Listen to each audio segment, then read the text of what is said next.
자, 그동안 이제 우리 스스로 우리의 하늘 날아오는 미사일을 방어하기 위한 이 사드라는 미사일 방어 체계, 그동안은 논의를 잘 못했습니다. 공개적으로 못했잖아요. 그러나 이 사안도 검토할 수 있다는 의견이 좀 나오고 있는데 과연 어떤 것인지 좀 설명 좀 들었으면 좋겠습니다. 김기호 교수님, 의견이 어떠세요?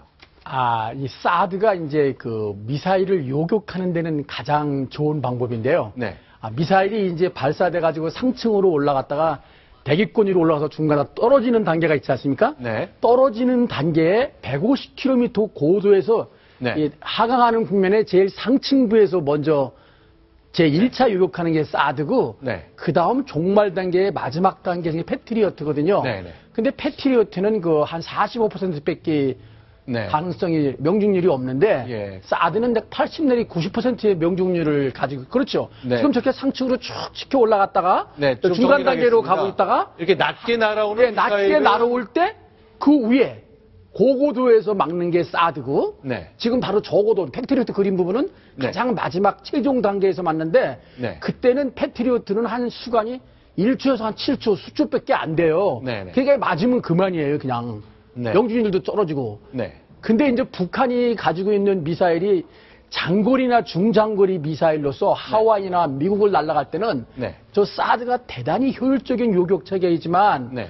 우리나라 같이 짧은 거리에 고고도에서 바로 짧은 시간에 떨어질 때는 그 명중률을 다시 한번 생각해 볼 문제라, 네. 저 문제는 좀 전문적인 우리가 검토가 필요합니다. 네. 또 캄드라든지 아니면은 이스라엘식의 에로우라든지 또 다위생 방패라든지 네네. 여러 가지를 전목적으로 우리가 해봐서 시뮬레이션을 해본 다음에 가장 한국적 지형에 맞는 방어 체계를 구입해야 되리라고 생각합니다.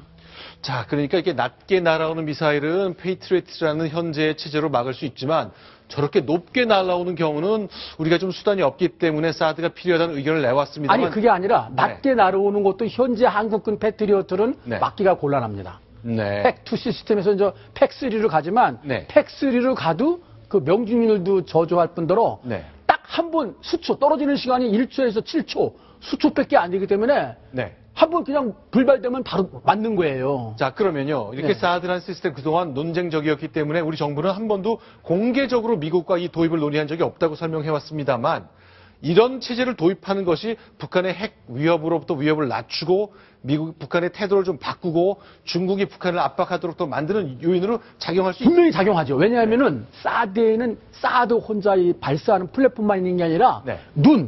레이더가 있습니다. 네. 이 레이더가 두 가지 성격이 있는데 전진 배치형이 있고 종말용이 있거든요.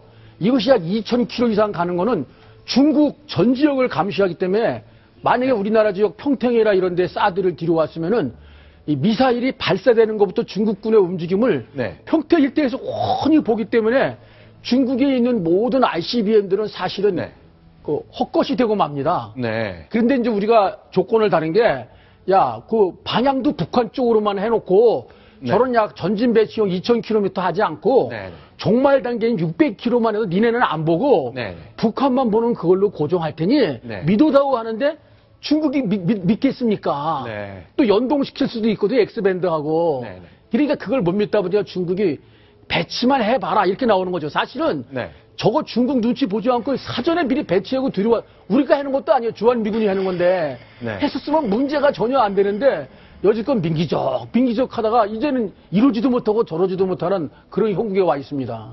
네, 그러면 그러니까 이 주변에 있는 미사일의 움직임, 또 하늘에 움직이는 비행체의 모든 것을 파악할 수 있는 이 사드 시스템의 도입과 관련해서 북한이야 뭐 그렇다 치지만 중국이 굉장히 민감한 반응을 보였기 때문에 우리는 공식적으로 논의한다는 것도 얘기하지 않고 있고 국내 여론도 많이 갈라져 있거든요. 실제로 작년 가을에 국회에서 국방위에서 논의가 될 때도 여야 의원들 생각이 아주 달랐습니다. 문재인 대표하고요. 유승민 전 원내대표가 특히 극명하게 생각의 차이를 보여줬습니다. 당시 국회 장면으로 돌아가 보겠습니다. 우리 군 스스로 북한 핵미사일은 이미 전력화가 되었고 실전에 배치됐을 가능성이 높다고 말을 해놓고 앞으로 10년, 15년, 20년간 아무 요격하고 방어할 수단이 없으니까. 자꾸 그 새누리당 의원들께서 우리 그 총장의 소신을 끌려는 자꾸 그런 답변을 자꾸 강요하시는 것 같은데 소신 있는 답변을 부탁드립니다. 그러니까 군사적인 차원에서 다른 고를 필요 없어요.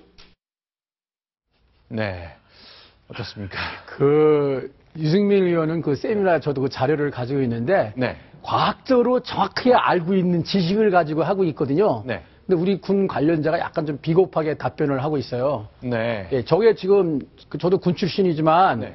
24시간 바로 그 북한 쪽으로 고정하면은 바로 이걸 되돌릴 수가 없어서 중국 쪽은 볼 수가 없습니다. 네. 그래서 지금 종말 단계 요격용을 갖다 놓으면은 전혀 문제가 안 되는 거고 네. 현재 또 갖다 놓은 게 우리가 가져온다는 게 아니라 주한미군이 주한미군을 보호하기 위해서 갖다 놓는다는 거거든요. 미군이 미국을 위해서 미국산 무기를 미국 돈으로 사서 가져온다. 예, 미국 거로 자기 돈이 사는 게 아니라 자기 편제 무기죠. 네. 그걸로 가져온다니 그것도 안 된다는 거거든요. 네. 나중에 이제 우리한테 팔아먹는다 이거죠. 네. 그때는 우리가 종합적으로 아까 제가 말씀드렸지만 네. 함드라든지 이스라엘제 또 아니면 일부는 사드가 필요하거든요. 네.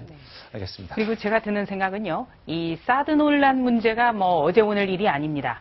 그러나 우리의 안보와 직결된 문제고 반드시 필요하다면 정부에서 공식적으로 이 논의의 필요성을 국민에게도 알리고 또 여기에 대해서 우려하는 중국도 설득해 나가는 그런 지혜가 필요할 때입니다. 그리고 더 중요한 것은요, 아무리 첨단 무기, 아무리 신무기가 있어도 우리 정보 당국이 이번처럼 다시 한번 무능을 보여준다면 신무기를 할지라도 우리가 북한의 위협에 제대로 대응할 수 없다는 점 다시 한번 강조드립니다. 네. 자, 이제 나라방 얘기 좀 점검해야 되겠습니다. 가장 키를 쥔, 관건을 쥔 것은 중국이겠죠. 중국 관련 소식 정리해 봅니다. 순위 확인합니다.